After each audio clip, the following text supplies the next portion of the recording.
Ayan so sa live nga po ni Kalinga Prab ay sinabi niya po doon na hindi nga po kinaya ni Carla at siguro na-shock nga po siya sa kanyang photoshoot. So din po niya inaasahan na magiging ganun yung resulta.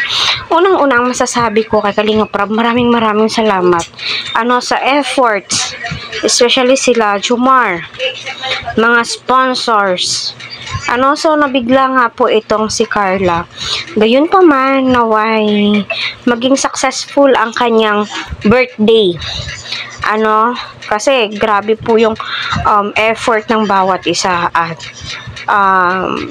matitiway lang. So sayang naman. Gayon pa man, Carla, isipin mo na andyan ang Team Kalingap, handa kang tulungan, gabayan, nag-e-effort sila para sa'yo, para gumanda ang iyong birthday and especially maging successful nga po ito. At alam naman po natin lahat na pinapangarap ito ng mga kababaihan. 18th birthday debut. So maraming salamat, Rab. Kaya patuloy po natin silang suportahan, tangkilikin. Kahit hindi pa man po birthday ni Carla ay naghahanda na po talaga sila.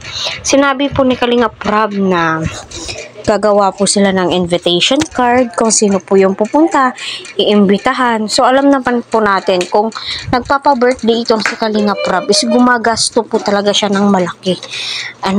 Especially mga sponsor ni Carla, nagsidatingan na po yung mga blessings, yung mga ibinibigay, although material na bagay, pero alam naman po natin si Carla is na-appreciate niya po kung ano po yung binibigay sa kanya ng Team Kalingap, especially ang kanyang mga supporters, efforts ni Kuya Jomar.